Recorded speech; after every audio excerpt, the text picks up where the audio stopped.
Hello, today I'd like to talk with beginning viola students about how to read pitches on the music staff. You know, there's so many different elements to learning how to play an instrument at the beginning of the school year. You have to learn how to hold the instrument and then how to hold the bow, and there's so many things to think about. But today we're just going to focus on how to read pitches on the music staff so that when we look at music in our music book, we know what we're looking at and we know what notes to play. So let's get started. The musical alphabet gives letter names to the notes, called pitches. When we're talking about pitch, we're talking about how high or low a note sounds. The musical alphabet includes the first 7 letters of the alphabet, A, B, C, D, E, F, and G. After G, the cycle of these letter names repeats itself, and the pitches keep on sounding higher and higher, A, B, C, D, E, F, G, and so on. These musical pitches are placed onto a music staff, which is made up of 5 parallel lines. We can tell what pitch we're supposed to play by how high or low the note is placed on the music staff. When we look at a musical note, one of the most important parts of that note is called the note head, which is the round part of the note. If the note is placed on the music staff with a line going through the note head, we call that a line note. If the note head is placed in the space between 2 lines, we call that a space note. So we have space notes and line notes.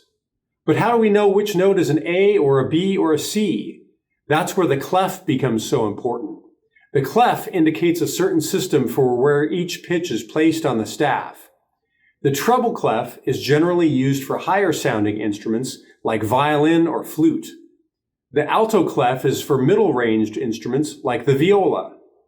Cello and string bass players read the low notes written in the bass clef. In this video, we'll focus on the alto clef. The alto clef is sometimes called the C clef because these curvy lines point to the note C. So here's the note C. Since we remember that the musical alphabet is made up of the letters A through G, and since we know that the note C is here on the middle line, the note D must be in the space above it, and the note E is on the line above that, and so on.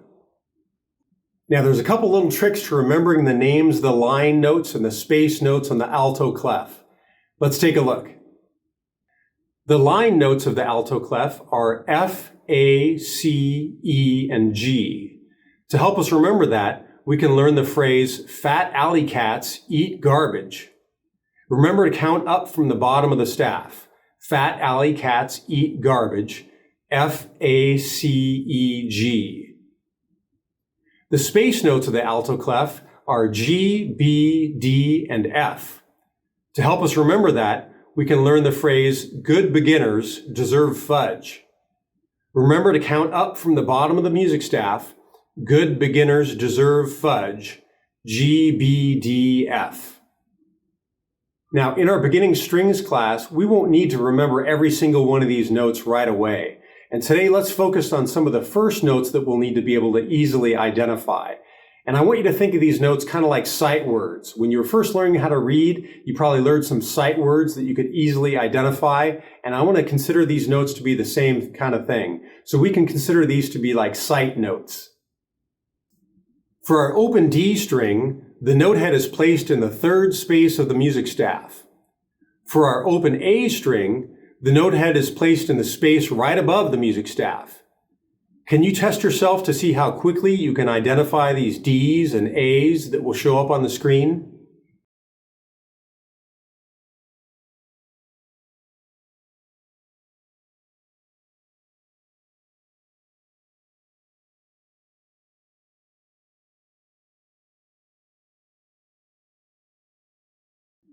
In between the D and the A, we have another space note. Can you identify this note? Did you remember that the space notes are G, B, D, and F? So this note is an F. For beginning viola, we'll often call this note F sharp.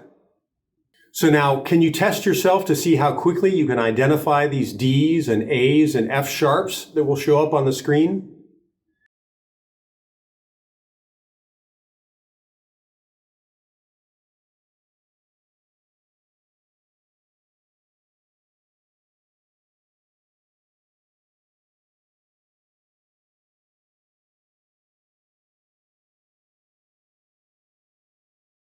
Now let's think about some line notes.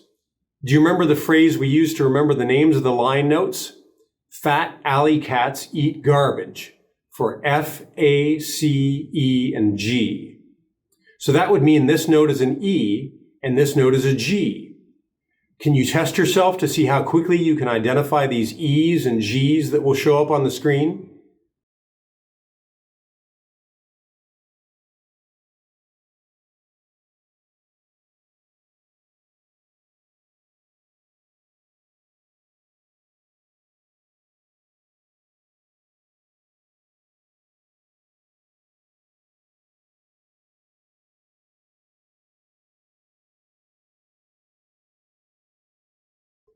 So to put it all together, the first 5 notes that would be the most important to identify are D, E, F sharp, G, and A. To help you get some practice identifying your D string notes, I've created a worksheet for you called the D string worksheet, and I'll put a link in the description below to the PDF file. Your parents can print it out for you. Or for my students, I'll give it to you in class and it'll be due for homework, the D string worksheet.